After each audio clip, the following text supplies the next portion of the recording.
හිතවතුනි සති කිහිපයකට පස්සේ අපි මුණ ගැසෙන්නේ. එකක් වැසි අධික සමයක් වී තිබීම මේ සම්බන්ධතා කැඩෙන අවස්ථාවක තිබීම සහ නොවැම්බර් මාසයේ ටිකක් කාර්ය බහුල සමයක් වීම. ඇතැම් විට ඔබට කතා කරන්න ලැබෙන අඟහරුවාදා හෝ සිකුරාදා හවස් වෙනකොට මම පැය 5ක් විතර කතා කරලා නැත්නම් ධර්ම දේශනා 5ක් විතර කරලා. එතකොට ඒ තිබෙන වෙහසත් සමග සූදානම් වෙන්න හෝ කතා කරන්න තියෙන අපහසුව මතත් සමහර විට කල් දාන්න සිදු වෙනවා. ඇතැම් විට ඉදිරිපත් කරන නොගැඹුරු ප්‍රශ්න නිසාමත් මට සමහර වෙලාවට ඒ පිළිබඳව තියෙන ප්‍රිය බවත් නැති වෙලා යනවා. අපි මාධ්‍යවල ඉන්නවානේ. Facebook වල අන්තර්ජාලය තුළ YouTube තුළ සහ මේවා ඔස්සේ සවන් දීලා අදාළ කරුණක් පැහැදිලි කරගන්න කතා කරනවා ඇරුණම් දන්න බව පෙන්වන්න හෝ මොකක් හරි අහන්න ඕන හෝ නිසා හෝ මේ වැල්වට අරන් ගොඩාක් ඇද ගන්න ඕන කාරණයක් නෙවෙයි මේක. මතක තබා ගන්න මේකේ හුඟක් දේවල් දැනගන්න ඕනකම තිබුණා නම් මේ සඳහා සුනීතලා සෝපාකල රජ්ජුමාලා වැනි අය පටාරචාරා කිසා ගෝතමිල වැනි අය බුදුන් හමුවේ දුකින් මිදෙන්නේ නැහනේ. ඔවුන්ට බුදු කරුණාව යමුනේ ඒක ලොකු දෙයකින් නව පොඩි දෙයකින් පෙන්වන්න පුළුවන් වුණ නිසා. අධ්‍යක්ෂින් මම දන්නවා පාසල් ගිහින් බුද්ධ ආගම පිළිබඳව ගොඩාක් දේවල් ඉගෙනගෙන පාඩම් කරගත්ත අයට වඩා පහසුවෙන් ඒ පිළිබඳව මුකුත්ම නොදන්න අයට මම කරුණු පැහැදිලි කරුවහම තේරුම් ගන්න පහසු වෙනවායි කියලා මටම කියලා තියෙනවා. අපි අද ගැඹුරු කරුණක් ගැන කතා කරන්නේ. සමහරට ඔබ අතර කෙනෙක් ඉදිරිපත් කරපු ප්‍රශ්නයක් විය හැකියි මේ. ඒ වගේම මේක සම්පූර්ණ බුදු සමය පිළිබඳ ප්‍රශ්නයක් අනිවාර්යෙන්ම. කුමක්ද? අසෘතවත් පෘථග්ජනයා සහ සෘතවත් ආර්ය ශ්‍රාවකයා අතර වෙනස. දැන් ඉතින් මේකේ කැම්බීම් වල හරි යෑම්බීම් වල හරි ඇඳුම් පැළඳුම් හරි වල හරි වෙනසක් වෙන්න බෑ. එහෙම බාහිර වශයෙන් වෙනස් වීමක් සම්බන්ධ කතාවක් නෙමෙයි මේක. එසේනම් කොහොමද අපි ඒක හොයාගන්නේ? සංගතනිකායේ කන්දක වර්ගය කියන එකේ සූත්‍ර දේශනා මම හිතන්නේ 100 ගණනක මේ පාඩේ තියෙනවා. පාඩේ තිබුණාට ඒක සිංහලට පරිවර්තනය කරගන්න යරුණාම පාඩේ අර්ථ විවරණය කරගන්න ඔබ තුලින් ඔබට හැකියාවක් ලැබී නැහැ. ඔබට ඔබ තුලින් මේ අර්ථ විවරණය කරගන්න පුළුවන් වුණොත් එහෙනම් ඔබට අසුත පුතග්ජනයාගේ දර්ශනය කුමක්ද? සුතවත් අරිය ශ්‍රාවකයාගේ දර්ශනය කුමක්ද කියලා වැටහෙනකොට කවුරුවත් සහතික දුන්නේ නැති වුණාට කවුරුත් පිළිගත්තත් නැතත් ඒ වගේම ලිඛිත උපැන්න සහතිකේ සඳහන් ආගම මොක වුණත් කමක් නැහැ. ඔබට පුළුවන්කමක් තියෙනවා සුතවත් අරිය ශ්‍රාවකෙක් වෙන්න. මම එහෙම දැම්මම කියන්නම්. අසුතවත් පෘථග්ජනයා අනුසෝතගාමි. සුතවත් ආර්ය ශ්‍රාවකයා පටිසෝතගාමි. ඔන්න එක වචන දෙකකින් කිව්වා. එහෙම කිව්වට තේරෙන්නේ නැහැ කියන්න මම දන්නවා හොඳට. දැන් කොහොමද අර කන්දක වගේ සූත්‍රවල පෙන්නන්නේ? ඒ pāli පාඨයත් කියලා ඒක සිංහල තියෙන ආකාරයත් කියලා එතනින් එහාට අපි හොයන්න යමු. අසුතා පුතුක් ජනෝ අරියාණං අදස්සාවි අරියස්ස ධම්මේ අකෝවිදෝ අරියස්ස ධම්මේ අවිනීතෝ රූපං අත්තනෝ සමනුපස්සති. එතනින් එහාට තියෙන වේදනා සංඥා සංකාර පහ සම්බන්ධයෙන්. අසුතවත් කියන එකේ තේරුම ගැඹුරු දැක්මක් නැති. අල්පස්සුත. බහුස්සුත කියන වචනේ අනිත් පැත්ත. ඇසූ කියන අර්ථය නෙමෙයි මෙතන තේරුම් ගන්න ඕන. මේ මිනිසා පිළිබඳව මිනිසාගේ ජීවිතය පිළිබඳ ලෝකයා දකින විදිහට දකින. වෙනත් ආගම් දකින විදිහට දකින, වෛද්‍යවරු දකින විදිහට දකින. සිත කය දෙකට බෙදන්නේ නැතුව, අසකරණාස්සේ දිවහය කායකට බෙදන්නේ නැතුව පුද්ගලයෙක් වශයෙන් දකින. ආයත කියනවා අස්ත පුතග්ජනෝ කියලා. එතකොට උන්ට මම කය. අරියාණං අදස්සාවි. ඒක තියෙනනම් සමහර විට ආර්යයන් දකින්නේ නැහැ කියලා. මට නම් පේන්නේ ආර්යයන්ගේ දර්ශනය උන්ට නැහැ. අරියාණං ආර්යයන්ගේ ඒ දර්ශනය නැතිකම තියෙනවා. ඒ නිසා අරියස්ස ධම්මේ ආර්යයන්ගේ ධර්මයට දක්ෂ නැහැ, අදක්ෂයි, අකෝවිදෝ. ඒ වගේම ආර්ය ධර්මයේහි හික්මෙන්නෙත් නැහැ. අන්න දැන් මේක දැනගන්න ආර්යයන්ගේ දර්ශනය, ආර්යයන්ගේ දක්ෂභාවය, ආර්ය ධර්මයේ හික්මීම මොකද්ද දැනගෙන ඉන්න ඕනනේ. ඉන් පස්සේ පෙන්නනවා. රූපං අත්තනවා සමනුපස්සනේ අත්තනිවා රූපං කියලා පාලි ගොඩක් එකේ තියෙනවා. ඒක සිංහලට ගලිමු අපි. ඔන්න දැන් මේ සුතවත් අරිය ශ්‍රාවකයා සහ අසුත පුතග්ජනයා තේරුම් ගන්න පංචස්කන්ධය පිළිබඳ දැක්ම තිබුණාම ඇති. පංචස්කන්ධය පිළිබඳ දැක්ම නිවැරදි නම් ඔහු සුතවත් අරිය ශ්‍රාවකෙක් වේවි. පංචස්කන්ධය පිළිබඳ දැක්ම වැරදි නම් ඔහු පංච උපාදානස්කන්ධ පරිහරණය කරන්නෙක් වේවි. ඔහු අසුත පුතග්ජනයා. අන්න එතකොට දැන් අපිට පංචස්කන්ධයත් ඉගෙන ගන්න වෙනවා. අන්න මේ සමාජයට අසුත පුතග්ජනින් බවට පත් වෙලා ඉඳ සිදුුනේ කොතරම් උගත් වුණත් බුද්ධිමත් වුණත් පංචස්කන්ධ විග්‍රහය ගැඹුරට ගන්න බැරි වුණ නිසා. ඔබ අසා තියනවාද? තවදුරටත් මේ ලංකාවේ ඉන්නවා කයට පංචස්කන්ධය කියන අය. ඒක බුදු සමයේ තියෙන එකක් නෙමෙයි. ගමේ රටේ සාමාන්‍ය මිනිස්සු කියූප එක බුදුන් වහන්සේ වදාළේ ඒක කියලා හිතන් ඉන්න අය. ඉතින් ඒ හින්දා ඒගොල්ලෝ කියනවා පංචස්කන්ධේ මහලු වෙනවා, පංචස්කන්ධේ වලලනවා, පංචස්කන්ධේ සොහනට ගෙනියනවා. ඔය දේශනවල ඇසෙයි ඔබට. එතන ඉඳන්ද මේ සුතවත් අරිය ශ්‍රාවකෙක් වෙන්න හදන්නේ. පංචස්කන්ධේ වලලනවා, සොහනට ගෙනියනවා, මහලු වෙනවා කියන එකේ තේරුම මොකද්ද? එතකොට කය. දැන් ධම්මදින්නාව කතා කරන්නේ පංචස්කන්ධය මොකක් කියලා? සක්කාය.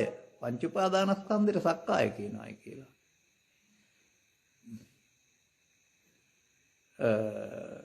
බාලපණ්ඩිත සූත්‍රයේ දෙවියෝ මොකද කියලා තියෙන්නේ? අපි සක්කායෙන් මිදලා ඉන්නවා කියලා කිව්වට අපිත් මේ සක්කායේ ඉන්නේ කියලා කියනවා.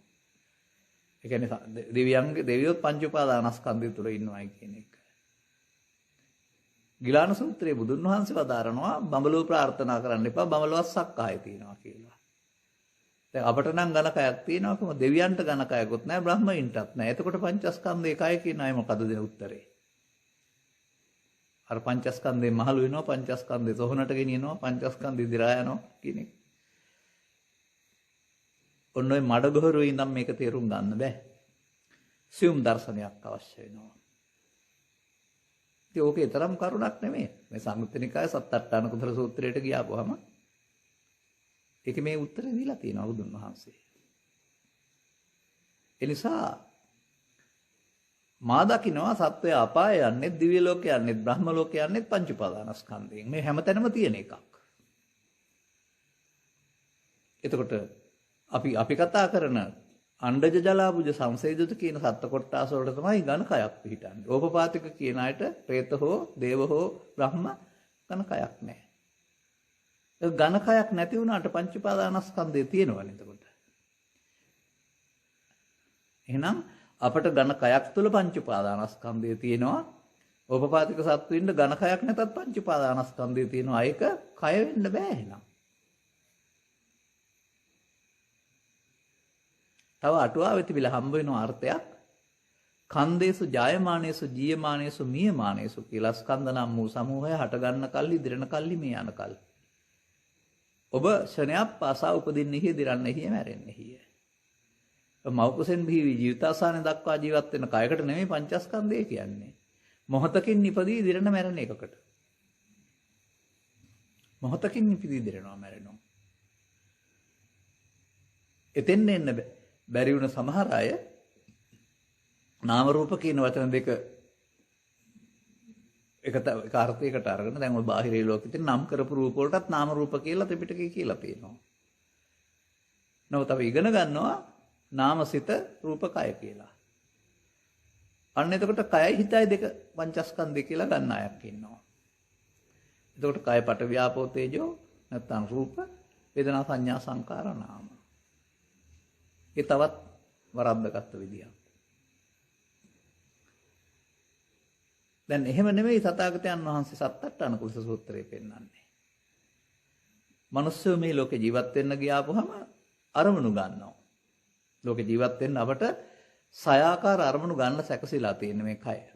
ඝන කයක් සැකසෙන්නේ ඇසට රූප, කනට ශබ්ද රූප, නාසයට ගන්ධ රූප, දිවට රස රූප, කයට පොට්ටබ්බ රූප, සිතට ධම්ම රූප කියන මේ රූප වර්ග 6ක් හඳුනා ගන්න පුළුවන් විදියට. ඒ නිසා මේ බාහිර ලෝකේ තියෙන දේවල් ආශ්‍රයෙන් ඔබේ සිතේ පහළ වෙන මේ රූප රූපේ, ශබ්ද රූපේ, ගන්ධ රූපේ බාහිර එක නෙවෙයි. ඒකේ ආශ්‍රයෙන් ඔබේ හිතේ පහළ වෙන එකක්. ඒක ඔබ හදාගත්ත කැමැති පරිදි. ඔබ කලින් ඒකට පක්ෂ වුණා නම්, විරුද්ධ වුණා නම්, ඇලුනා නම්, ගැටුණා නම්, ඒ හදාගත්ත පරිදි මේ මොහොතේ වේදනාවක් ඇති වෙනවා. වේදනාව යනු රිදීම නොව විඳීමයි. වේදනා 6යි, සංඥා 6යි, සංකාර 6යි, විඥාන 6යි පහළ වෙනවා කියලා බුදුන් වහන්සේට වැරදිලා හැම නෙමෙයි වදාරලා තියෙන්නේ. කොහෙන්ද පහළ වෙන්නේ 6ක්? එහෙනම් දොරවල් 6න්. දොරවල්නේ 6ක් තියෙන්නේ අපිට. එහෙනම් දොරවල් 6න් විඳින්නේ මොනවද? හඳුරන්නේ මොනවද? එකතු කරන්නේ මොනවද? දැනගන්නේ මොනවද? අන්න විඥාන 6 චක්කු විඥාන, සෝත විඥාන, ගාන විඥාන, જીවහා විඥාන, කාය විඥාන, මනෝ විඥාන. ඒකට එන්නේ මොනවද? ඇස තුල සිදුවෙන දේ, කන තුල සිදුවෙන දේ, නාසය තුල සිදුවෙන දේ, දිව තුල සිදුවෙන දේ, කාය තුල සිදුවෙන දේ නැත්නම් සිත තුල සිදුවෙන දේ. මොකක්ද සිදුවෙන්නේ? අරමුණට රූපයක් එනවා. අරමුණට ශබ්ද රූපයක් එනවා. අරමුණට ගන්ධ රූපයක් එනවා. අරමුණට රස රූපයක් එනවා. ඒ නිසා ඇසේ රූපේ විඳීමේදී රූපේ විඳිනවා. කනේ ශබ්දේදී ශබ්ද රූපේ විඳිනවා. ඒ විදිහට අන්න රූප ශබ්ද ගන්ධ රස පොට්ටබ්බ ධම්ම නම් වූ ආරම්මන 6 වේදනා 6කින් විඳිනවා. දැන් විඳින්නේ කයද? ඔබ ගීතයක් අහනවා. ඔබ ගීතේ මොනවද විඳින්නේ? ඔබේ කය විඳිනවද? ගීතේ ශබ්දේ විඳිනවද? ඔබ චිත්‍රපටයක් නැත්නම් නළුවෙක් ලස්සන නිලියක් දිහා බලන් ඉන්නවා. ඔබේ කය විඳිනවද? ඒ රූපේ විඳිනවද? ලස්සනයි කියලා. මේ විඳීමට පාත්‍ර වෙන්නේ අරමුණ නේද? ඒකට අටුවා ටීකා වුණද ඔබ ළඟ සිදුවෙන එක ඇත්තද කියලා තේරුම් ගන්න. විඳින දේ හඳුනන එක රූප සංඥා. නැත්නම් ශබ්ද සංඥා, ගන්ධ සංඥා. ඒකට චේතනාත්මක ස්වභාවය එකතු වෙන එක සංඛාර. ඒක තවත් පැති වලට බෙදන්නත් පුළුවන්.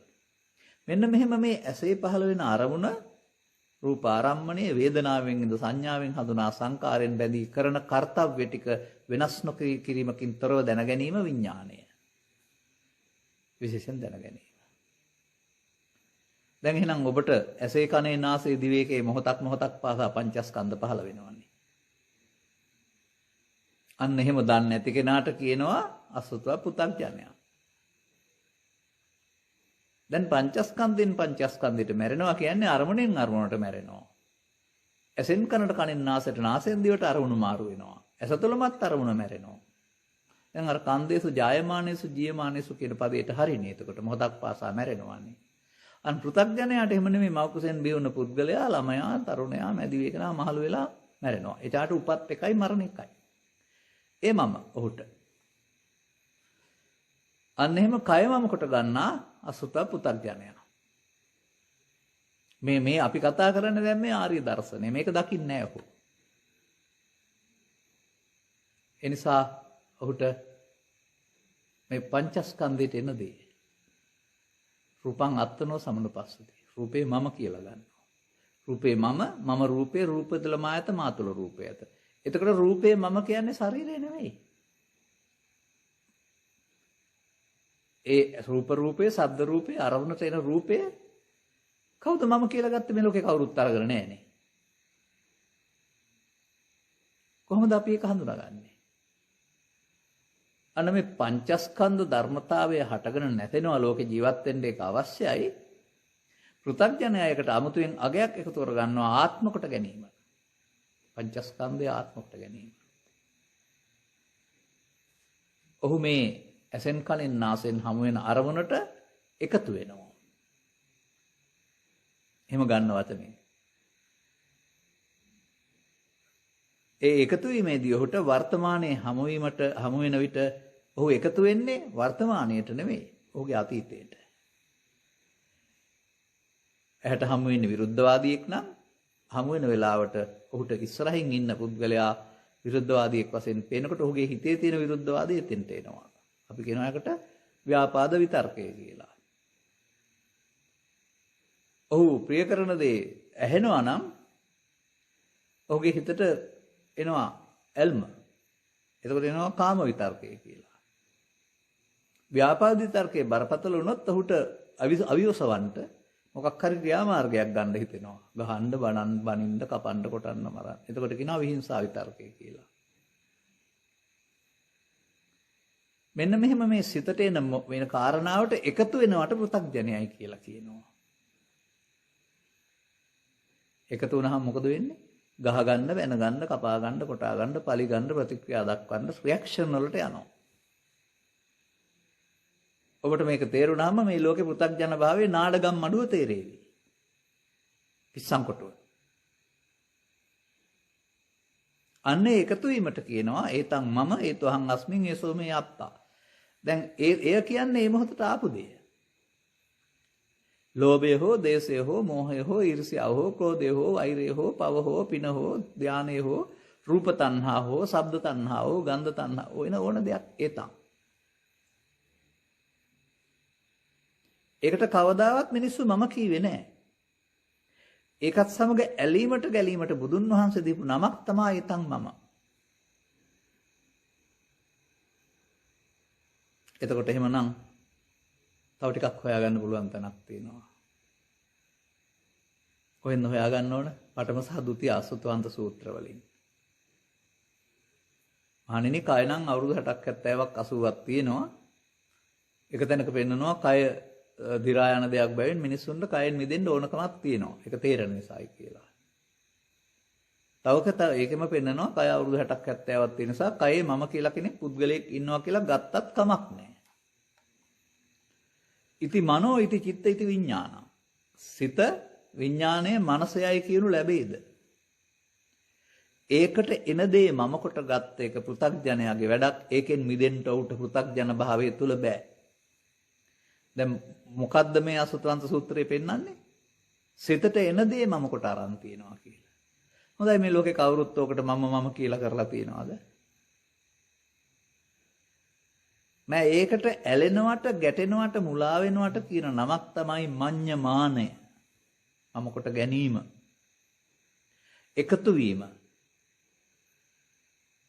ලෝභයට ඇලීම, ද්වේෂයට ගැටීම, මෝහයට මුලා වීම. ඒ තමයි එකතු වීම. අන්න සංසාරේ ඕක තමයි කලේ. බුදුරුව මේක පැහැදිලි කරලා දෙන්න මොකද කරන්නේ හැම දිනෙකම ඔය තමන්ගේ සිතට එන දේ මම කොට අරගෙන එකට එකතු වී පවත්නවා. පවත්නවා විතරක් නෙමෙයි මඤ්ඤමානෝකෝ බික්කු බද්දෝ මාරස්සමේ පැවැත්මේ ප්‍රතිඵලයක් වශයෙන් ඔහුට සසරකුත් හැදෙනවා අනාගත ඵල උපදින්න හේතුවකුත් චිත්තාභ්‍යන්තරයට සැඟවෙනවා. ඒ මමත්වයෙන් ගැනීම නිසා තමයි චිත්තාභ්‍යන්තරයට හේතු ඉතුරු වෙන්නේ. එහෙනම් තව ටිකක් එහාට ගත්තාම පව මමත්වයෙන් ගත්තාම පව සිද්ධ වෙනවා කියන්නේ ඒ පව සිද්ධ වෙන්නේ මමත්වයෙන් ගත්ත නිසා. පව හොඳ නෑ කියලා පුතග්ජනයා පිනට ඇවිදින් පින කරන්න ගියාපම පින හොඳ වුණත් මමත්වයෙන් ගත්තාම පින් සිද්ධ වෙනවා හෙවත් සතරට ඇලෙනවා ආයෙ විපාක දෙන්න. තව එහාට දිනු කරන් ගිහින් පවට වඩා පින හොඳයි පිනට වඩා ධානය හොඳයි කියලා ධානය ඇරුණාම ධානය මමත්වයෙන් ගන්නවා. එතකොට ඒක මම කියන්නේ ඒකට ඇලෙනවට ගැටෙනවට කියන නමක් තමයි මේ මඤ්ඤමානය කියන්නේ. එතකොට ඔහු ධානයෙන් ඇලෙනවා. දැන් මාරපදේ ගන්න. කුමක්ද බුදු සමයේ මාරපදය? මාරෝ මාරෝති බන්තේ උච්චති කිත්තාවතානකෝ බන්තේ මාරෝති උච්චති. ස්වාමිනේ මාරයා කියලා කියනවා කොහොමින්ද මාරයා කියලා කියන්නේ? භික්ෂුව යම් කෙනෙක් ගාව පංච උපාදානස්කන්ධය තියෙනවා නම් මාරයා. අන්න එහෙනම් ඇහෙන් කනෙන් නාසයෙන් දිවෙන් කයෙන් එන දෙයට කාම විතර්කයේ ව්‍යාපාද විතර්කයේ විහිංසා විතර්කයේ ඔස්සේ එකතු වුණොත් එතන මාරයා ඉන්නවා. මොකද වෙන්නේ මාරස්ස මද්දෝබාරස්ස කියන එකේ තේරුම මේක නැසුණට අනාගත ඵල උපදින්න හේතු ඉතුරු වෙනවා. මෙන්න මේ අනාගත ඵල උපදින්න හේතු ඉතුරු කොට අවසන් කිරීමට මේකට එකතු වෙන පුද්ගලයාට කියනවා පෘථග්ජන කියලා. ඔහුට පවෙනුත් එකතු වෙන්න පුළුවනි. පව නරකයි කියලා පිනට ආවමත් මේක තේරුම් ගත්තේ නැත්නම් පිනෙන් එකතු වෙන්න පුළුවනි. පිනෙන් එහාට ගිහින් ධානය අපදවා ගත්තාම ධානයෙන් එකතු වෙන්න පුළුවන්. එහෙනම් පවෙනුත් මම හැදේ. පව අල්ලා ගැනීමෙන් මම හැදේ. පින හොඳ වුණත් අල්ලා ගැනීමෙන් භවගාමී වී මම හැදේ. ධානය අල්ලා ගැනීමෙන් මම හැදේ. දැන් පාපයත් භවගාමී, පිනත් භවගාමී, ධානයත් භවගාමී පෘථග්ජන පුද්ගලයාට උපාදානය තුල. දැන් හරිද? සෝපාදානස්සකෝ අහං වච්ච උත්පත්තිම් පඤ්ඤාපේමි. උපාදාන සහිත කෙනාට මම උත්පත්ති වනවනවා. මොනවා උපාදානද කියලා නෑනේ. එනම් පව උපාදානය නම් මරණින් එහා පැත්තට දුගතිගාමී උත්පත්තිය. පින උපාදානය නම් මරණින් එහා පැත්තට කාමසුගතියේ උත්පත්තිය. ධාන උපාදානය නම් මරණින් එහා පැත්තට බඹලෝ උත්පත්තිය. කවුද උපතින් මිදුනේ? අන්න අවිජ්ජාගතෝ යම් බික්කවේ පුරිස පුද්ගලෝ පුඤ්ඤං චේ සංකාරං අபிසංකරෝති පුඤ්ඤං චේ සංකාරං අபிසංකරෝති ආනිජ්ජං සේක්ෂා සංකාරං අபிසංකරෝති. අවිද්‍යාව තුල තමයි අපුඤ්ඤාபிසංකාරයේ පුඤ්ඤාபிසංකාරයේ ආනිජ්ජාවේ රැස් කරමින් සත් සංකාරයේ රැස් කරමින් සත්වයා මරණින් මතු අපාය යන්නේ දිව්‍ය ලෝක යන්නේ බ්‍රහ්ම ලෝක යන්නේ. කය යන්නේ නැහැ. මේ උපාදානයේ නැමැති හේතුව නිසා ඵලය හට ගන්නවා. එහෙනම් කොහොමද අපි තේරුම් ගන්න වෙන්නේ? අරමුණට එන දේ සමග සිහි කල්පනාවකින් තොරව ඇලෙන්නා, ගැටෙන්නා, මුලා වෙන්නා, ප්‍රතික්‍රියාව දක්වන්නා අසුතවත් පෘථග්ජනයායි. ඔහුට මේ සිද්ධිය නිසා සසරට බැඳෙන ආකාරය, ආපහු නැවත උපදින්න හේතු ඉතිරෙන ආකාරය, එහෙම නැත්නම් මේ ආස්වාදයේ ආධිනවයක් තියෙන බව තේරෙන්නේ නැහැ. ආධිනවය තමයි ආපහු දුක් විඳින්න භව ගමනක් හැදෙන එක. අපව තුලින් හැදෙනවා, පින තුලින් හැදෙනවා, ධාන තුලින් හැදෙනවා භවගාමී. පෘථග්ජන භාවය තුල පවත් භවගාමී, පිනත් භවගාමී, ධානයත් භවගාමී. පෘථග්ජන භාවය තුල මතක තියාගන්න. ඔන්න අල්පස්සත භාව. එනම් පංචස්කන්ධ ධර්මතාවයේ නිවැරදිව තේරුම් ගන්න නැති තාක්කල් පෘථග්ජන තමයි සමාජය. දැන් පංචස්කන්ධයේ තේරුම් ගත්තාම ඔහු ජීවත් වෙන්නේ ජීවිතේ එකක් වශයෙන් අරගෙන. නෑ ඔහු පංචස්කන්ධයෙන් පංචස්කන්ධයට මැරෙනවා. පංචස්කන්ධයෙන් පංචස්කන්ධෙට උපදිනවා. එතකොට උපදින්නේ මොකක් කුමක්ද? එතකොට කය උපදිනවා නෙමෙයි.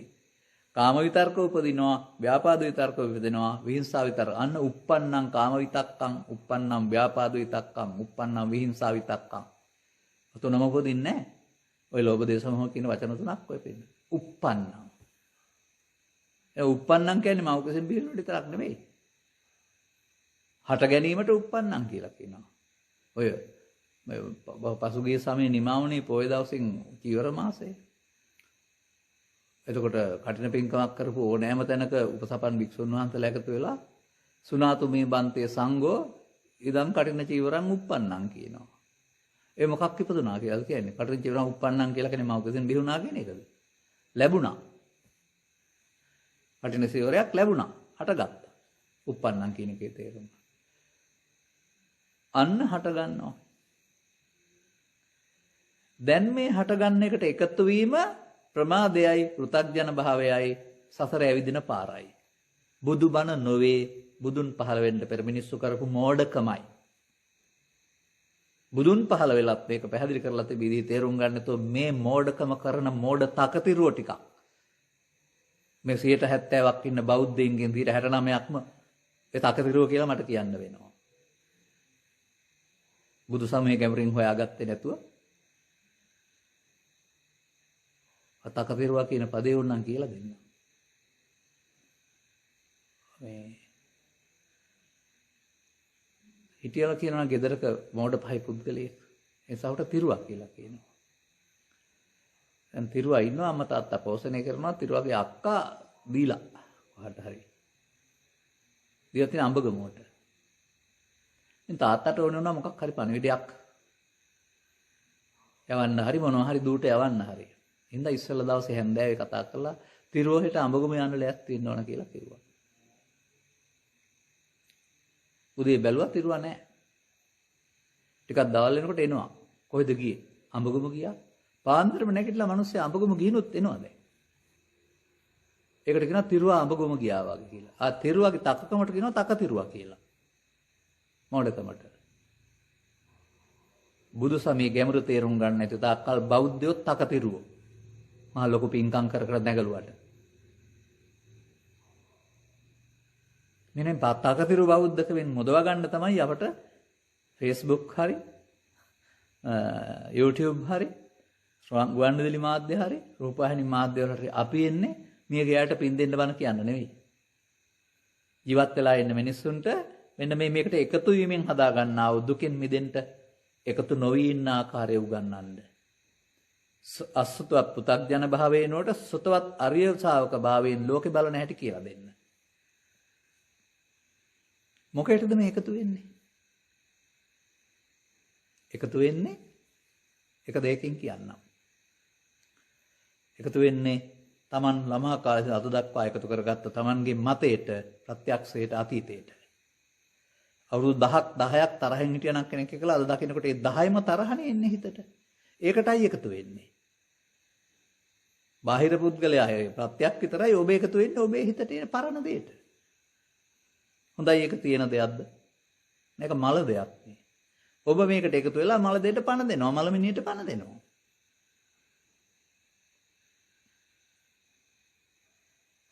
මෙතන තව දෙයක් තේරුම් ගන්න ඕන. දුක මොකද්ද තේරුම් ගන්න ඕන.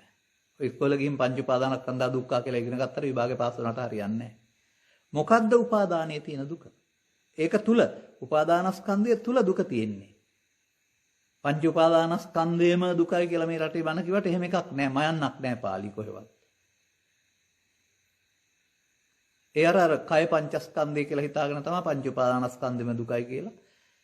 ලෙඩ වෙන එක, මහලු වෙන එකම කායට සිද්ධ වෙන එකක් නේ. නමුත් කොහොමද මේ?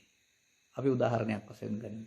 තේරුම් ගන්න ලේසි මේක තමයි මේ ව්‍යාපාද විතර්කය. මම අද සහභාගී වුණ සාකච්ඡාවක ධර්ම දේශනාවකදීත් මේක කළා. නමුත් ඔබට මම කියලා දෙනවා.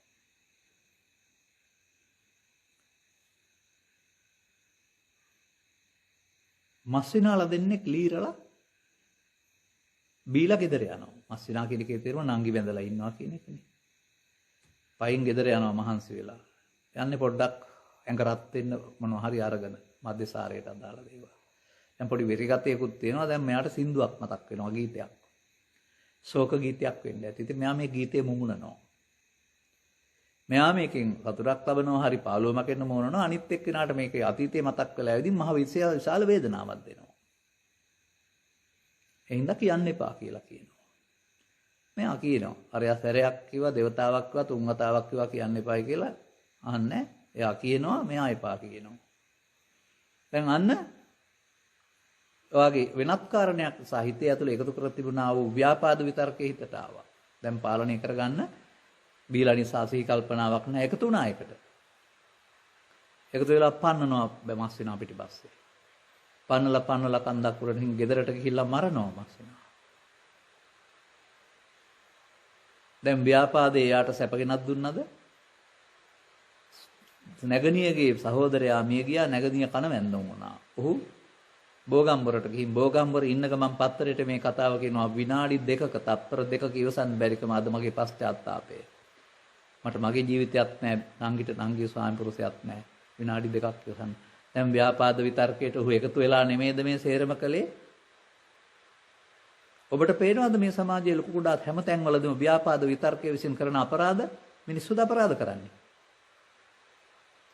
ආණ්ඩුව නැත්තම් නීතිය අපරාධකරුවන්ට දඬුවම් දුන්නාට අපි දකින්නේ අපරාධ කරන්නේ මිනිස්සු නෙමෙයි ප්‍රධාන වශයෙන් ව්‍යාපාදේ. නැත්තම් කාමච්ඡන්දේ. නැත්තම් විහිංසාව විතර්කය. ඒ තුන අනාගත බුදුහාමුදුරන්ගේ ශාසනයේ උපදින මිනිස්සුන්ගේ සංසිඳෙව්වට අදරට හැදෙන්නේ නැහැ. ඒ තුන සංසිඳන එක මරුණෙන් පස්සේ ලබන නිවනක් කියලා හිතුවා නම් ඒක හැදෙන්නේත් නැහැ. බුදුරජාණන් වහන්සේ පහන සංඥාවල පෙන්වන්නේ uppannam කාම විතක්කං, uppannam ව්‍යාපාද විතක්කං, uppannam විහිංසාව විතක්කං අර හටගත්ත දේ. අපහාන එකක් පහන තව එකක්. අන්න හොයාගන්න පුළුවන් අසුත පුතග්ජනයා මේ උපදින කාම විතර්කය එකතු වෙනවා ඒකට අදිවාසේති. අරගන්න කෙලගන්න පලිගන්න යනවා ඊට පස්සේ. නප් පජහති බැහැර කරන්න දන්නේ නැහැ. න විනෝදේති අන්තයටපත් කරන්න දන්නේ නැහැ විශේෂයෙන් දැකලා. න අනභවං කමේති න බ්‍යන්ති කරෝති. ඔහුට අවසන් කරන්න තේරෙන්නේ නැහැ. ඔහු පවත්තනවා. න අනභවං ගමේති. ඔහු අවසන් කරන්නේ ඉස්සරහට තියෙනවා. අන්නේ විදිහට ඒ උපන් එකට එකතු වීමට කියනවා මමත්වයෙන් ගැනීම නැත්තම් මඤ්ඤමානය. මඤ්ඤමානෝකෝ බික්කු බද්දෝ මාරස පෘථග්ජනයාගේ චරිතයයි.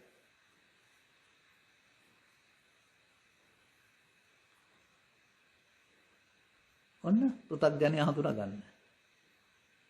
ඔහුට එතෙන්ද සතියක් නැහැ. ඔහු මුලා වෙනවා. ඔහුට තියෙන අසතිය. ඔහුට තියෙන අපහානය. එහෙනම් මෙන්න මේ අවස්ථා තුන සම්බන්ධයෙන් අපි එකට එකතු වෙන එකට පෘථග්ජන භාවය කියලා කියනවා. එකට ගත්තාම ගහ ගන්න, බැන ගන්න, කපා ගන්න, කොටා ගන්න, පලි ගන්න, ආසාවන් ඊටු කර ගන්න, ඝාතනය කරන්න. ඔක්කොම කරන්නේ කවුද? කය වචන සහ අවියාවදෝව කරන්නේ උපන් කාම විතර්කේ නැත්නම් ව්‍යාපාද විතර්කයේ විසින්. බුදුන් වහන්සේ දකිනවා මිනිස්සු අපරාධ කරන්නේ මේ විතර්ක ආපුවම මිනිස්සු මායя බවටපත් වෙලා අපරාධ කරනවා. අන්න බුදුන් වහන්සේ මේකට එකතු වෙන්නේ නැතුව ඉන්න සුතවත් අරිය ශා วก භාවය. ඒකට එකතු වෙන්නේ නැතුව ඉන්න හැටි කියලා දෙන විදිහක් තියෙනවා බුදු සමයේ. එපමණයි බුදු සමයේ ඔක්කොම ඉගෙන ගන්න තියෙන්නේ. මහ ලොකු පොත් තුනක් ඕන නැහැ. බුදුහාමුදුරුවෝ පහළ වෙච්ච තැනද අද දක්වා සිද්ධ සේරම කටපාඩම් කරන්න ඕන නැහැ. පංචස්කන්ධයවත් දැනගන්න ඕනේ නැහැ මම දන්න ආකාරයට. මේ කාම විතර්ක, ව්‍යාපාද විතර්ක, විහිංසා විතර්ක ඇසෙන් කනින් නාසෙන් දිවෙන් කයෙන් උපදින විට තව ඉරියව් හතරකුත් පෙන්නනවා වුණා. එක සූත්‍රයක ඉරියව් හතරේදී මේ ගැන සිහියෙන් ඉන්න කියලා කියන්නේ. තිට්ටං චරන්නේ සින්නෝවා සයනෝවා. සිටිද්දී, හිඳිද්දී, යද්දීෙද්දී, දිගාවි සිටියදී. මෙන්න මේ හතර ඉරියව්වේදීම මෙන්න මේ තමන් හදාගත්ත අතීතේ එනවා. ඒකට එකතු වෙන එක පෘථග්ජන භාවයයි. එතකොට තවදුරටත් සතර හදන්න, දුක් හදගන්න, ප්‍රශ්න හදන්න පුළුවන්. ඔහු අපහාන, ඔහු වඩනවා. ඔහු සසර වඩනවා. පටවිය වඩනවා කියලාත් පෙන්නලා තියෙනවා. ඒ කියන්නේ ආපහු කයක් හදා ගන්නවා කියන එකනේ. මෙන්න මේ පෘථග්ජන භාවය. ඉතින් ඕක තියාගෙන මල් පූජා කරන්න, චෛත්‍ය හදන්න, වන්දනා යන්න, තව ಜಾති කරන්න පුළුවන්. සුදු වෙන ඇඳුමක් අදගෙන බෞද්ධ මුහුණුවරක් අරගෙන. ඒකෙත් මල් වට්ටියක්, වෙන්දේසියක්, පන්සලේ ලොකු පින්කමක්, බුදු හිමිය ඔබ පෙදන්නට ගමේ දෙපිලක තරගයක්. අන්තිමට අන්තිමට මල් වට්ටියට කෙල ගන්නවා. අන්තිමට කඹ අදිනවා, කඹ ඇදලා මොකක් හරි අසාධාරණයක් වුණා ඊට පස්සේ ගහ ගන්නවා. ෆුට්බෝල් ගහනවා, ෆුට්බෝල් ගහලා පෙරදුනායි කියලා පෙරදුන කට්ටියට ගහනවා. බෞද්ධ විතරක් නෙමෙයි මම දැක්ක නවසීලන්ත මිනිස්සුත් පහුගිය දවසක. කවුද මේ වැඩේ කරන්නේ? පුද්ගලයෝද ව්‍යාපාද විතර්කයේද? ව්‍යාපාද විතර්කේ මායයද නැද්ද? ඔබ මායයට පරාදයි පෘථග්ජනයා. බුදුහාමුදුරුවෝ මායය පරාජය කරන්න උගන්වනවා ඒ මොහොතේ. අන්න සතිය ඕන වෙන්නේ මේක උපදින වෙලාවට මේකට එකතු නොවී ඉන්න. එකතු වෙන එකට කියනවා පමාද විහරණය. අසුත පෘථග්ජනයා කරන්නේ ඕක තමයි. මේ ජීවිතේ සහ සංසාරයේ පුරාම කලේ ওই මෝඩකම. බුදුන් හමු වෙලා ධර්මය හමු වෙලා මේක තේරුම් අරගෙන අනුගමනය කරන්නේ නැතුව ඔය කොහෙද යන්න හදන්නේ?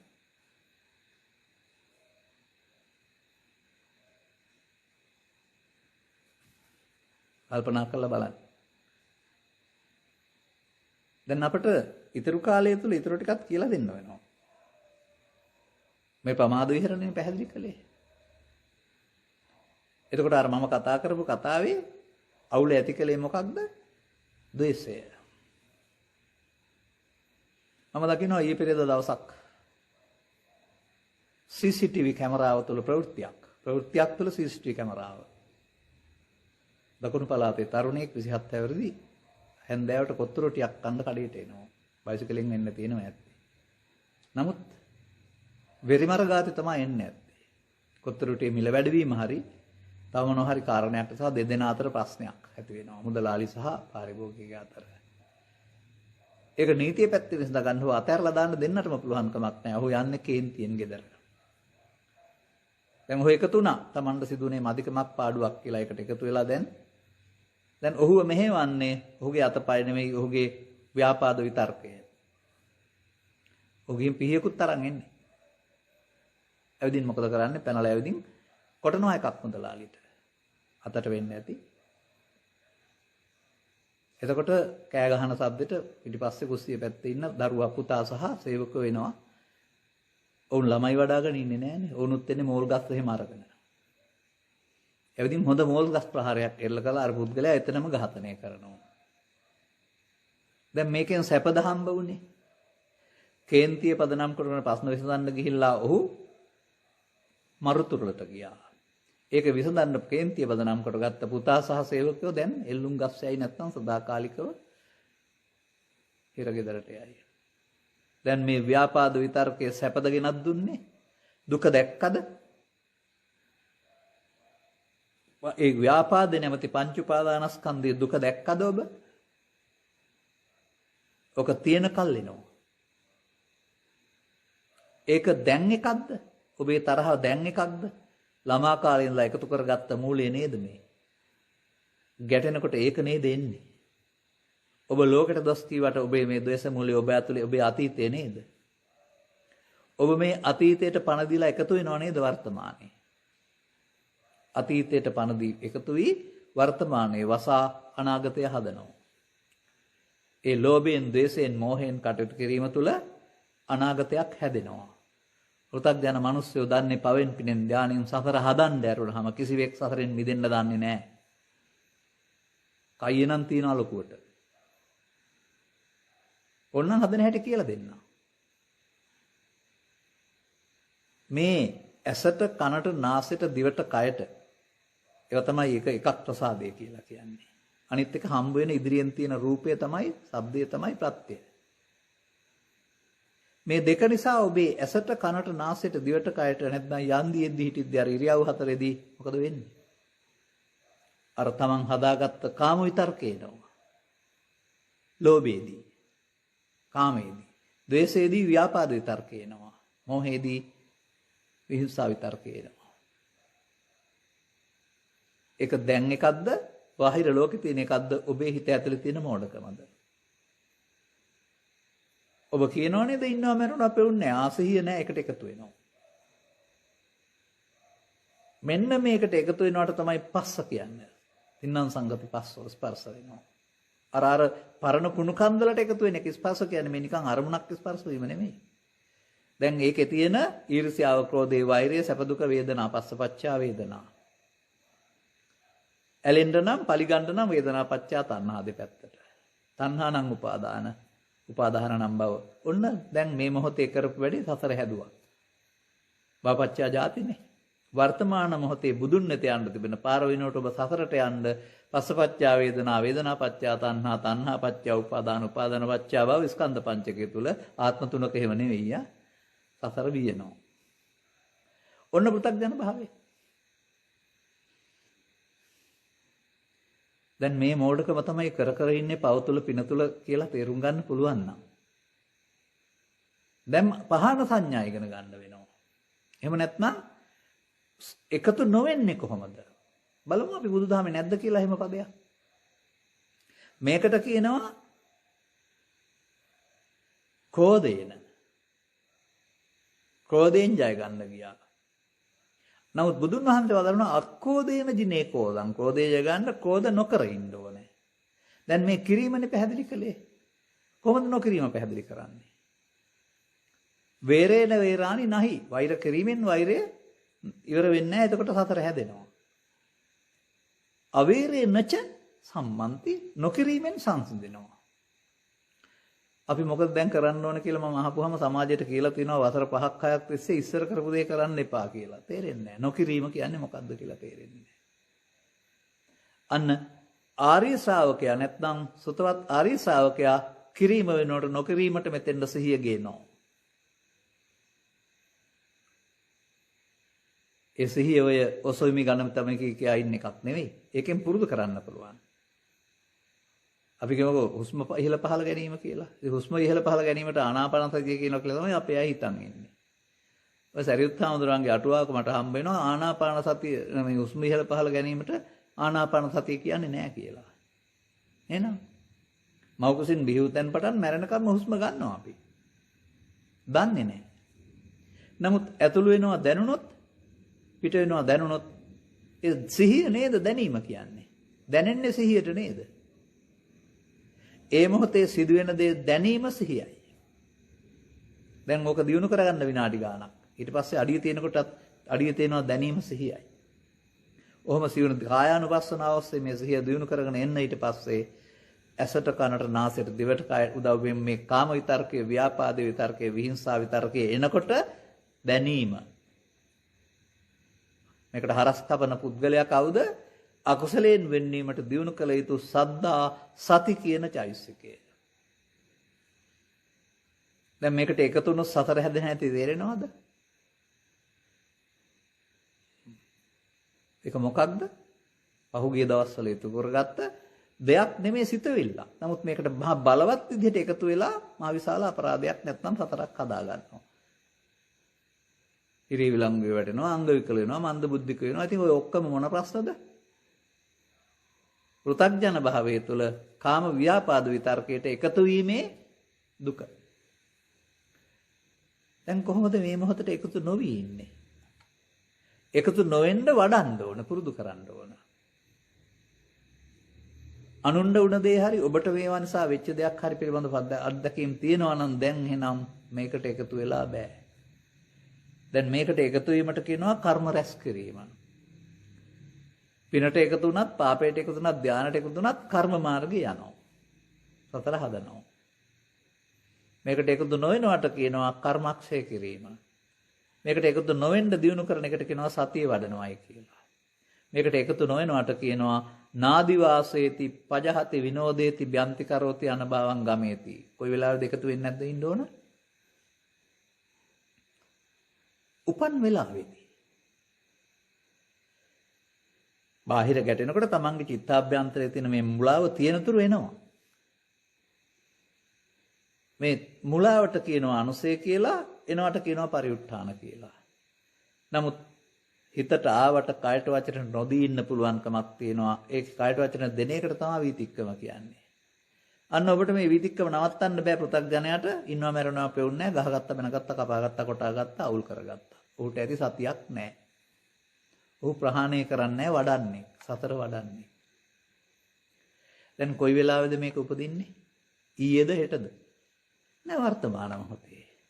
තම තමන්ට අදාළ ශේස්ත්‍රය තුල ගොවියාට නම් කුඹුරේ, තාත්තා අම්මාට නම් දරුවොත් එක්කලා, ගුරුවරයාට නම් ශිෂ්‍යයෝ එක්කලා, ස්වාමියාට නම් සේවකයොත් එක්කලා, කොන්දස්තර මහත්තයාට නම් මගියෝ එක්කලා, ඩ්‍රයිවර්ට නම් දෙපැත්තෙන් යන ත්‍රිවිල් ඩ්‍රයිවර්ලා, බයිසිකල් කාර්යෝ සහ මගියෝ. ඒගොල්ලෝනේ නීතියට විරුද්ධව යන්නේ.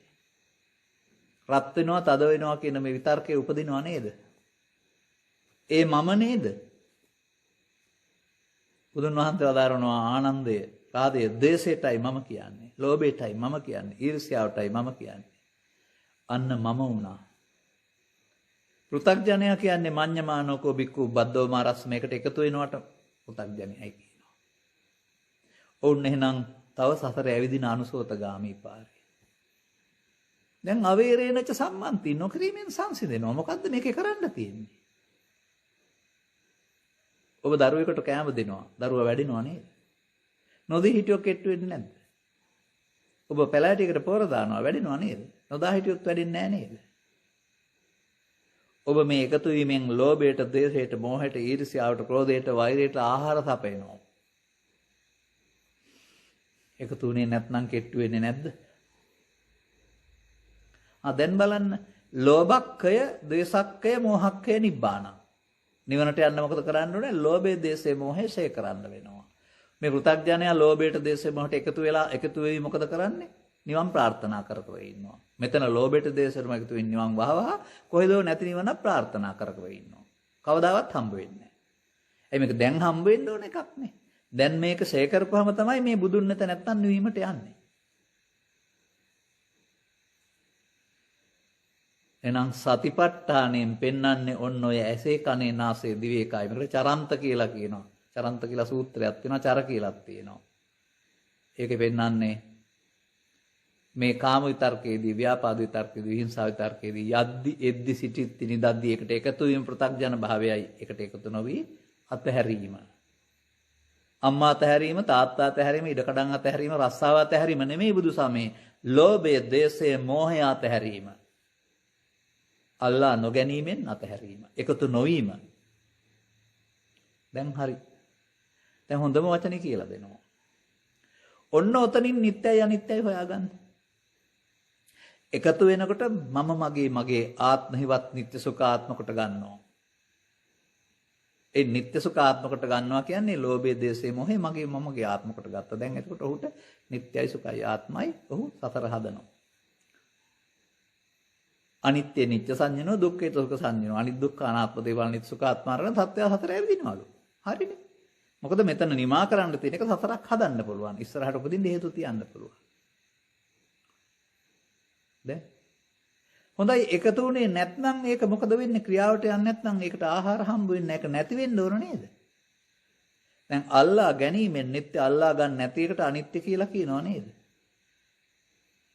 එච්චරයි නේද සංසාරයෙන් මිදෙන්න කරන්න තියෙන ලොකුම දේ?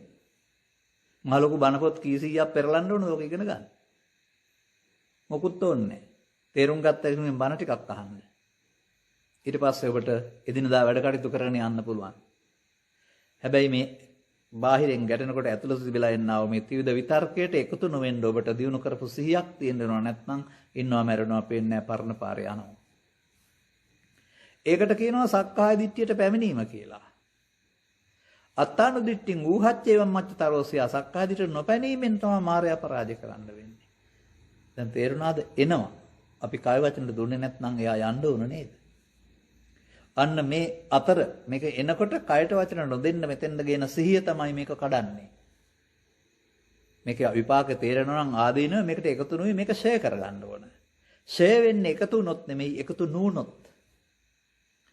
එකතු වීම නිත්සුඛ ආත්ම වශයෙන් ගැනීමයි, එකතු නොවීම අනිදුක්ඛානාත් වශයෙන් බැලීමයි කියයි ඩෝන එකක් නෙමෙයි යෝක. දැන් හරිද? මට මේ මන් ටික කියන්න පැයක් ඇති. ඕන කෙනෙකුට තේරෙනවා නම් දුකින් මිදීම සඳහා ඔය කල්ප ගණන් පොත්පත් කියව වද විදින්න ඕන නෑ. ඔය කාරණා තුන තේරුම් ගන්න පුළුවන් නම් ඔබට ඒ ඕන කෙනෙකුට ඊට පස්සේ ඇඳුම, රැකියාව, තනතුර, වයස ඔය මොකක්වත් වැදගත් වෙන්නේ නෑ. දැන් සුතවා ආර්ය ශාවකෝ අරියානන් දස්සාවි. ඔහුට ආර්ය දර්ශනය තියෙනවා. ස්කන්ධ පංචකයේ එකතු වීමෙන් හැදෙන හැටි සහ එකතු නොවීමෙන් අරියස්ස ධම්මේ කෝවිද මේ මොහොතට එකතු නොවී ඉන්න ධර්මයේ ආර්ය ධර්මයේ ස්කන්ධ පංචකය අනාත්මකට ගැනීම. ඒකට දක්ෂයි. අරියස්ස ධම්මේ සුවිනීතෝ. ඔහු ඒකේ හික්මෙනවා එකතු නොවීමෙන්. ඔහු ඒ නිසා රූප වේදනා සංඥා සංකාර පහ මම කොට ගන්නෑ. නිත්‍ය සුඛාත්ම කොට ගන්නෑ. අනිත් දුක්ඛ අනාත්ම වශයෙන්. අන්න ආර්ය පුද්ගලයා. දැන් ඕකනේ මගෙන් දැනගන්න ඕනේ නේ. සුතවත් අරිය ශ්‍රාවකයා සහ අසුතවත් පු탁ජනයා අතර වෙනස නෑ. කණ්ණාඩියෙන් හරි සිවුරෙන් හරි ඇඳුමින් හරි සාරියෙන් හරි රස්සාවෙන් හරි හොයන්න බෑ. දස්සනේන සම්පන්නෝ දිට්ඨිංච අනුපගම්ම සීලවා. ඔහු සක්කාය දිට්ඨියට නොපැමිණෙන්න වර්තමාන මොහොත එකතු නොවී ඉන්නට මේ අවබෝධය පාවිච්චි කරනවා. ඔහුට සතිය උදව් වෙනවා. සති ඉන්ද්‍රිය, සති බල, සති සම්පොඥංග, සම්මා සති දක්වා මේ සතිය දියුණු කරන්න වෙනවා. ආරම්භයේදී එකක් අහුවෙයි, අනිත් සේරට එකකින් බේරෙයි, තව හුඟකට අහුවෙයි. ඔහු දැන් ඒ වුණාට සතර හදන පාර නෙමෙයි, ඔහු දැන් නිමා කරන පාර. අන්න පටිසෝතගාමී කියන්නේ මේ හදාගත් අතීතයට එකතු නොවි ඒක දිය කරනවට. ලෝභක්ඛය, දේසක්ඛය, මෝහක්ඛය නිබ්බානං. ඇලෙන කරුණු 100 නම් දුක් 100යි. එකක්වත් නැති දරන්න මොකද කරන්න වෙන්නේ? අතහැරීමෙන් ඉවර කරන්න වෙනවා. අතහැරීම යනු එකතු නොවීමමයි. එකතු වීම නිත්‍ය සුඛාත්ම, එකතු නොවීම අනිත්‍ය. බලන්න පටිගත කරගෙන හරි ගිහින් කල්පනා කරලා බලන්න. මහ ලොකු බණක් තියනවාද කියලා මේක.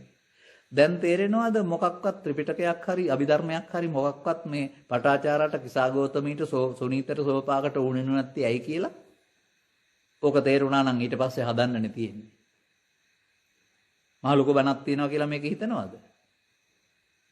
මේක කරන්න බැරි දෙයක් විදිහට මිනිස්සුන්ගේ ඔළුවට පටෝලා කැලයට ගිහින් කරන්න, මහාන වෙලා කරන්න, ඉඳගෙන ඉඳලා කරන්න. දීලා පෘථග්ජන භාවයේ තුල ගෙනියන අමන බුද්ධාගමක් අපිට තියෙන්නේ. පෘථග්ජන භාවයේ තුල සතර හදන අමන බුද්ධාගමක්. බුදුවරුන්ට නිඳා කරන, බුදුවරු හෙලි කළ ධර්ම පාවිච්චි කරන්නේ නැති. කොහොමද රටක් ජාතියක් මිනිස්සෙක් හැදෙන්නේ? දැන් මේක පාවිච්චි කරන්නේ නැත්නම් මොකද වෙන්නේ? ඔහු ලෝභය, ද්වේෂය, මෝහය පාවිච්චි කරන්නේ නැහැ. අතහරිනවා. ඒ මොහොතට එකතු නොවෙන්න සිහිය තියෙනවා.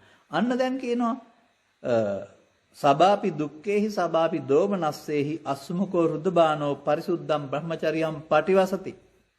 අර දුක් දුම්නක් දෙසේ එකට එකතු වෙන්නේ නැති වෙන්න ඔහු ලෝභය අනිත්‍ය බලනවා, ද්වේෂය අනිත්‍ය බලනවා, මෝහය අනිත්‍ය බලනවා. ඇස් දෙකෙන් බලනවා නෙමෙයි, අර ප්‍රඥාවෙන් එකතු නොවීමෙන් සිදුවෙන අනිත්‍ය බලනවා. දැන් අනිත්‍ය නිසා දුකද, අනිත්‍ය නිසා දුකින් මිදෙනවද? හැබැයි අපේ රටේ බුද්ධ ආගමේ තාමත් කියන්නේ අනිත්‍ය නිසා දුකයි කියලා. අතින් අනිත්‍ය නිසා දුකටපත් වෙලා තින්නේ නැහැ, නිට්ටය නිසා දුකටපත් වෙන්නේ. සීල සූත්‍රයේ කොහොමද දේශනා කරලා තියෙන්නේ? අනිත් දුක්ඛ අනාත්ම වශයෙන් බැලීමේදී සෝවාන් වෙනවා, සකෘදාගාමී වෙනවා, අනාගාමී වෙනවා, අරිහත් වෙනවා. එතකොට අනිත්‍ය නිසා දුක නිසාද සෝවාන්, සකෘදාගාමී, අනාගාමී, අරිහත් වෙන්නේ? මට කවුරු හරි උත්තර දෙන්න මේ ලෝකේ මේවා කියන අය.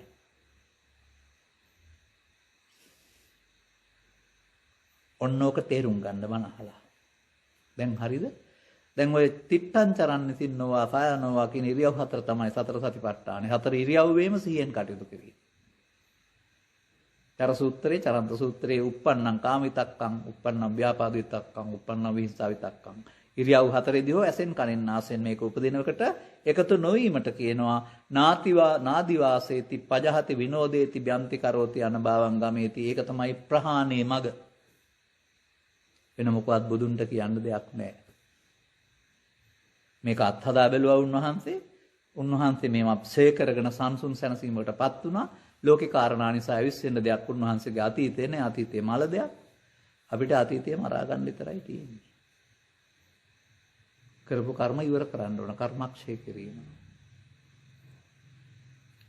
දැන් තේරෙනවද එහෙනම් සුතවත් අරිය ශ්‍රාවකයා මොකද කරන්නේ? ඔහු පටිසෝතගාමියෙක්. ඔහු එකතු වෙන්නේ නැතුව අඩු කරගෙන යනවා. සත්‍යන පුද්ගලයා ලෝභයට දේශයෙන් වලට එකතු වෙමින් සසර හදමින් යනවා. එහෙනම් බුදුහාමුදුරුවෝ ලෝකේ පහළ වුණේ සසර හදන මිනිස්සු හදන්න නෙමෙයි. ඒ ධර්මයේ නැති නිසා තමයි පව පැත්තකින් තියලා පින තුලින් සසර හදන්න ඉගැන්වෙන්නේ. දැන් සුතවත් අරිය ශ්‍රාවකයෝ ඇති වුණොත් ඔවුන් තුළ මාර්ගඵල තියේවි. ඔවුන් තුළ ඉදිරියට රහතන් වහන්සේලා ඉඳීවි. ඇයි ඔවුන් අනුගමනය කරන ප්‍රතිපදාව තුළ ලෝභක්ඛය, දේසක්ඛය, මෝහක්ඛය නිබ්බාණං සිදු නොවේයි කියලාද? කොලන්නට නයිලා හරියන්නේ හරියට මේ වැඩේ කරන්න ඕන. දැන් කාටවත්ම වෙන දෙයක් තියෙනවද භාවනාව කියලා? පහන සංඥාවල නැත්නම් මේ අපි කතා කරපු චර සූත්‍රයේ තිබෙන්නේ මොකද්ද? සිවිරියව්වේදීම කාම විතර්ක, ව්‍යාපාද විතර්ක, හිංසා විතර්ක නොයවසන එක. බාර නොගෙන අතහරින එක. ඔකොටම එක භාවනාවයි. විදර්ශනාවේදී. මං හිතනවා කාලය ගත වෙලයි කියලා. මම දන්නවා මේක සුන්දරතම දේශනාවක් කියලා. ඔබට තේරුනේ නැත්නම් මේ ටික ආපහු බණ අහලා තේරුම් ගන්න. බණ 5කින් 10කින් 15කින් 20කින්. එතකොට ඔබේ හිතේ තියෙන කුණු කන්දල් සියල්ල අයින් වෙලා යාවි. ඒවනේ ඔක්කොම මම වෙලා තියෙන්නේ. ওই මතනේ මම කියන්නේ දිට්ටි කියන්නේ Taman එකතු කරගත්ත කුණු ගොඩවල් වලට. දැන් දිට්ටි කැඩෙනවනේ එකකටවත් එකතු වෙන්න බෑනේ. එකතු වුණොත් සසරට යනවා, එකතු නොවෙනවා නම් බුදුන් වෙත යනවා. එහෙනම් කර්ම රැස් කරලා සසරට යන්න පුළුවන් වෙනවා. කර්ම ශේ කරනකොට තමයි බුදුන් වෙත යන පාර හම්බ වෙන්නේ. කර්ම රැස් කරන පාර අනුසෝතගාමි, කර්මක්ෂය කරන පාර පටිසෝතගාමි. අන්න සුතවත් ආර්ය ශ්‍රාවකයා කවුද? අදාළ ප්‍රශ්නෙට පිළිතුරු දුන්නයි කියලා මම කල්පනා කරනවා. සවන් දුන් ඔබට මේ අසුත පුතාජ්බාන භාවයේ නැමැති මඩ භූමියේ රැඳිලා විඳවන්නේ නැතුව සුතවත් ආර්ය ශ්‍රාවක භාවයටපත් වෙන්නට තමන්ගේ යුතුයකම් ඉටු කරමින් යහපත් මිනිසෙක් වශයෙන් මේ මාර්ගයේ ගැනීමට ප්‍රඥාව පෑදේවායි කියන සුභාශිංසනය කරමින් මම නිහඬ වෙනවා. එවිට තෙරුවන් සරණ ලැබේවි. සුබ රාත්‍රියක්.